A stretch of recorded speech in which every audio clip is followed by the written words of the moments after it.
We are going to continue with our media availabilities here at Dover International Speedway in advance of Sunday's Apache Warrior 400, presented by Lucas Oil. We are joined by 3 drivers who are dancing around the cutoff line here as we get ready to advance to the round of 12 in the playoffs.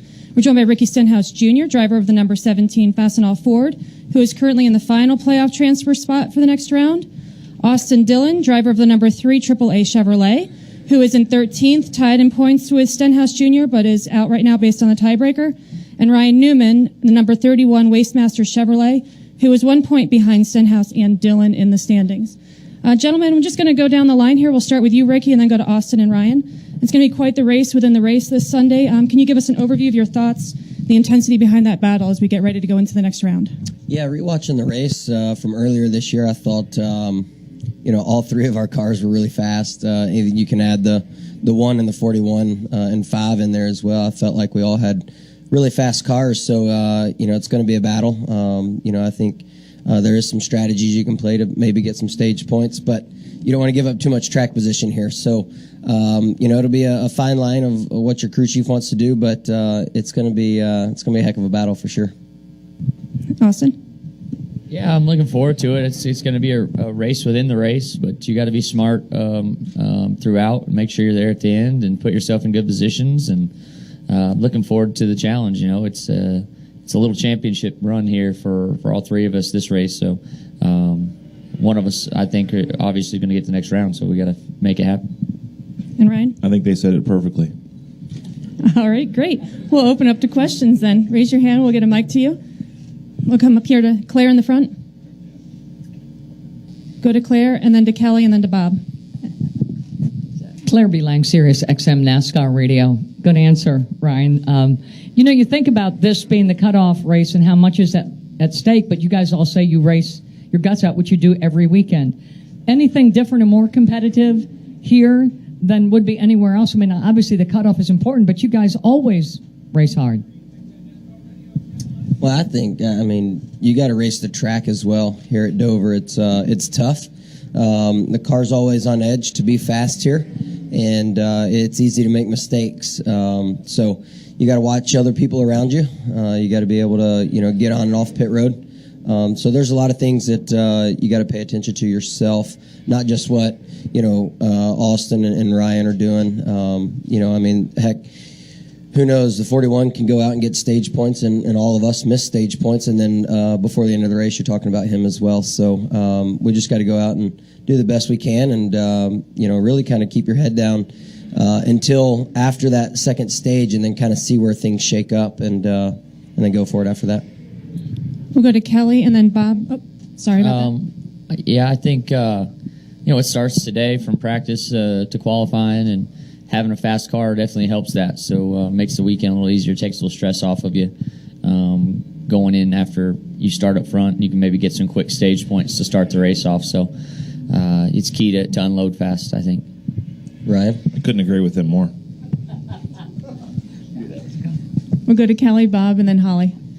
Kelly Crandall, Racer.com. Ricky, Brian Patty had said earlier this week that kind of after Chicago and after New Hampshire, when he looked at the points, he kind of thought that you guys would be further behind just based on especially Chicago, but he then got excited because he realized with the playoff points and everything like that, you guys are still in it.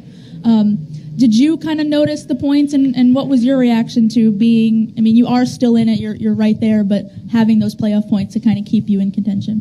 Yeah, after our poor performance at Chicago, I thought we were kind of out of it. And then when I got done, with issues some of the other cars had, we were right there within striking distance. And so, we didn't have a great Loudon, but we managed to gain some points there. And, that's what we got to keep doing, is just kind of keep our head down and fight to the end. I'll go to Bob. Bob Hocker, CSPN, for Austin and Ryan. Obviously, what Richard said last week about any potential anthem protests, I'm curious, in light of that, has there been any team meetings at all or any discussion among the team about what the proper protocol is for your team when the national anthem is played? I think Ryan said it perfect. I was just gonna say that I drove up. I was been doing some deer hunting, and I drove up. You don't talk was going to say that I was doing some deer hunting this week. I drove up to Maryland, and I passed a Greyhound bus, and I didn't see a single employee of RCRs or ECRs on it, so I think everything's fine.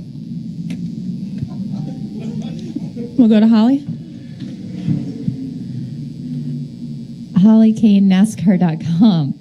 I just wondered if one of you, a couple of you, all of you could answer how much more difficult it is kind of knowing that where you need to be, because the way the points are in terms of there being stage points distributed, it's a little bit harder to know perhaps where exactly I need to finish, how many points I need to get while you're out there running on the racetrack. How does that kind of complicate your day? Or do you just kind of say, let's wait till the third stage and see where we are there? For me, just go as hard as you can, and I mean, the points will take care of themselves. They did for the first 28 races or whatever. So, you can think about that, but I don't think my sponsors necessarily want me to say, well, that was good enough. They want to stand in victory lane. And, for this weekend, we got to thank Waste Masters for jumping on board and sponsoring our race car. And hopefully, at the end of the day, the trash will be taken out and we can recycle.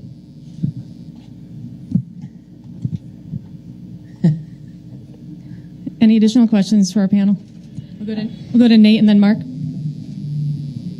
Nate Ryan, NBC Sports. For all three of you, Jamie McMurray was just in here, and he's been through a lot of cutoff races, and he said the only time he really wants to know what the point situation, where he wants his team to keep him informed of that is toward the end of a race, if he's down a position or racing a guy who he's had trouble with in the past. Is that how you guys are looking at it? Do you guys not really need updates on where you are in the standings during the course of this race until, say, the closing stage, the last 50 laps or whatever? I mean, I think it's our job to kind of know that going into the race, really. I mean, you keep up with it in the back of your head, whether you're thinking about it or not, I feel like. And where you end up at the end is most likely where you're going to end up either way, I feel like. So as long as you don't make mistakes and change the outcome of where you should finish. I think the only good example I can give of that is, what information Luke gave me at Phoenix a few years ago, and the move that I had to make that additional spot. I mean, would I have made that move not knowingly? Absolutely not. So, I think there's a time and a place for that information, and it can benefit you, but it also can ruin your day or somebody else's. I was aware of it on the last restart of where we needed to finish, and not knowing where Jeff was at that point, if he gained or lost a couple spots in that last run. So I knew what our guaranteed spot was, but not until did I know where he was going to finish, or roughly where he was going to finish, where I needed to finish. So that it makes a difference, obviously, but it created a lot of excitement, I guess, and enthusiasm, at least on our part. But it's not where we wanted to finish. So that was my point of my previous answer, was we're there to win. Mark Schwartz, ESPN, for Ryan and for Austin. Dale Jr. and NASCAR have also said that all Americans have the right to peaceful protests. Whether you agree with him or not, what's your thought about Richard Childress taking away any choice for his employees? Sorry, I missed the first half. I was talking about racing Ricky. You repeat that first part of it?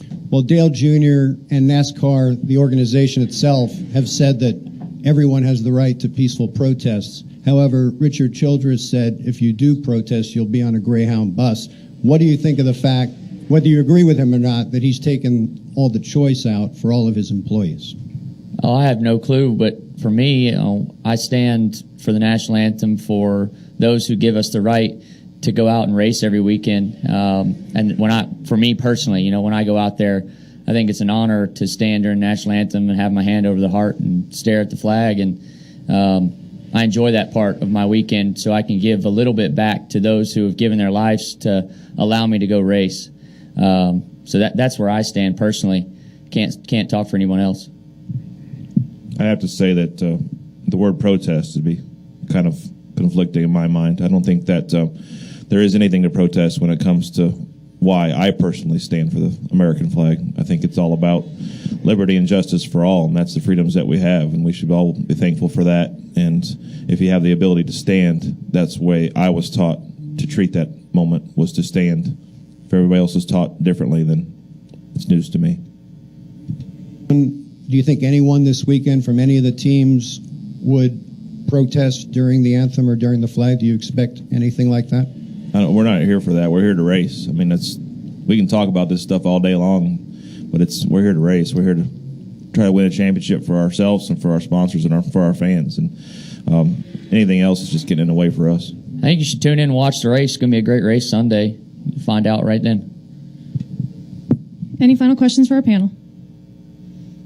All right, gentlemen, thanks for joining us this morning. Good luck on Thank Sunday. you.